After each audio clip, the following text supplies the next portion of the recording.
এখানে 18 বছর যাবৎ কিশোর গ্যাংয়ের উৎপত্তি হয়েছে।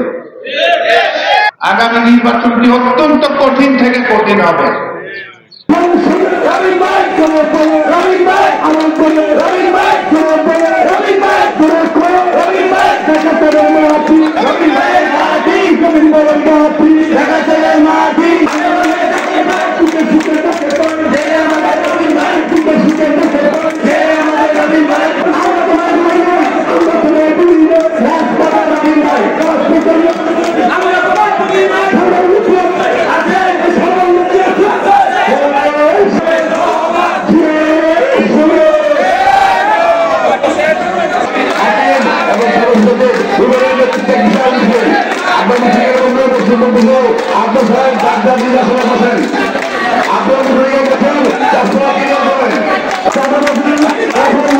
নেতা বক্তব্য শুনলাম না, আমি সর্বোপরি বলে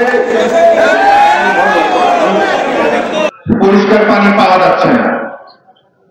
এটি প্রত্যেকটি এলাকার সমস্যা হয়ে দাঁড়িয়েছে। এলাকায় 18টি বছর যাবত যেখানে একটি পাম্প ছিল বা দুটি পাম্প ছিল, সেখানে জনসংখ্যা বৃদ্ধি পেয়েছে।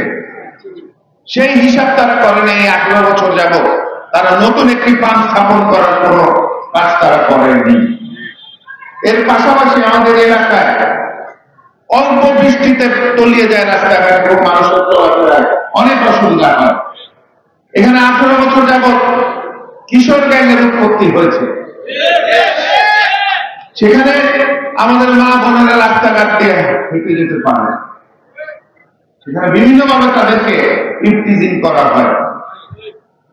আমাদের ঘরে ঘরে এই এলাকার সন্ত্রাসীরা, ছাত্রলীগ, যুবলীগ, শ্রমিক লীগ, স্বেচ্ছাসেবক লীগ এবং আওয়ামী লীগের গুন্ডারা বিভিন্নভাবে আমাদের যুবকদের, আমাদের সন্তানদের, আমাদের ছেলেদের তাদের জীবন বিনষ্ট করে দিয়েছে। আপনারা জানেন একটি অবাধ, সুষ্ঠু, নিরপেক্ষ নির্বাচন আগামীতে আমরা আশা করি এই অন্তর্বর্তীকালীন সরকার করবে। প্রিয় নেতৃবৃন্দ, আমি আমার দলের নেতা কর্মীদের উদ্দেশ্য করে বলতে চাই, আগামী নির্বাচনটি অত্যন্ত কঠিন থেকে কঠিন হবে। সাধারণ মানুষদেরকে বোকা ভাবার কোন সুযোগ নেই আমাদের।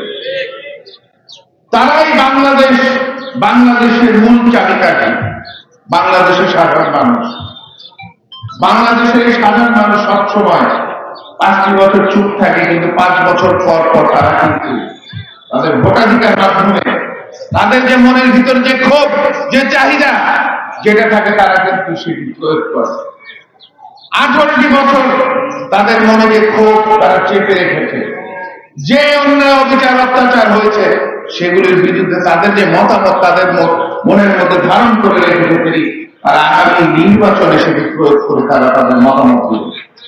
তাই আজকে আমাদের প্রিয় নেতা, আমাদের দলের ভারপ্রাপ্ত চেয়ারম্যান জনাব তারেক রহমান বলছেন যে মানুষের পক্ষে কাজ করতে হবে, মানুষের মনের চাহিদা মেটানোর যে কাজ, যে পদক্ষেপ নিতে হবে, সেইগুলি আমাদের দলের নেতা কর্মীদেরকে করতে হবে। এমন কোন কাজে আপনারা যেতে পারবেন না, করতে পারবেন না যেগুলি মানুষের, সাধারণ মানুষের অসুবিধার কারণ হয়ে দাঁড়াবে, সাধারণ মানুষের মতামতের বিরুদ্ধে গিয়ে দাঁড়াবে। যা আপনাদেরকে সতর্ক থাকতে হবে, আমাদের দলে যাতে কোনো প্রকার নতুন কোন অনুপ্রবেশকারী ঢুকতে না পারে, সেখানে আপনাদেরকে সতর্ক থাকতে হবে।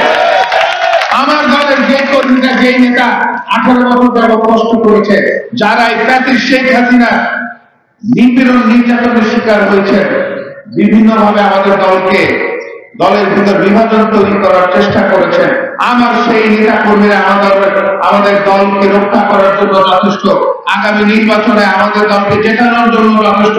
কোন নতুন অনুপ্রবেশকারী আমাদের দলের আমরা প্রয়োজন বোধ করি না। আমাদের এলাকার মুরব্বীদের কাছে আমি বলতে চাই, যে এলাকার যে সমস্যার কথাগুলি আপনারা তুলে ধরেছেন, সেই সমস্যা নিয়ে আমরা আপনাদের মতামতের ভিত্তিতে আমরা কাজ করব। বর্তমানে কোন আমাদের জনপ্রতিনিধি, নির্বাচিত জনপ্রতিনিধি নাই, তাই কাজের গতিও অনেক কমে গেছে। এইসব সমস্যা আপনাদের মতামতের ভিত্তিতে আমাদের দলের প্রত্যেকটি কর্মী আপনাদের সাথে দাঁড়িয়ে, আপনাদের পিছে দাঁড়িয়ে আপনাদের সাথে কাজ করবে এবং এলাকাকে সন্ত্রাস মুক্ত করবে, মাদক মুক্ত করবে, দখল মুক্ত করবে সন্ত্রাসীদের হাত থেকে। আমি আপনাদেরকে কথা দিয়ে যাচ্ছি। আপনাদের কোন সমস্যা নিয়ে আপনাদের আমাকে ডাক দিতে দেরি হবে, আপনাদের পাশে এখানে দিন রাত কোনো বিষয়টা আপনাদের পাশে এসে দাঁড়াতে আবার দিন দেরি হবে।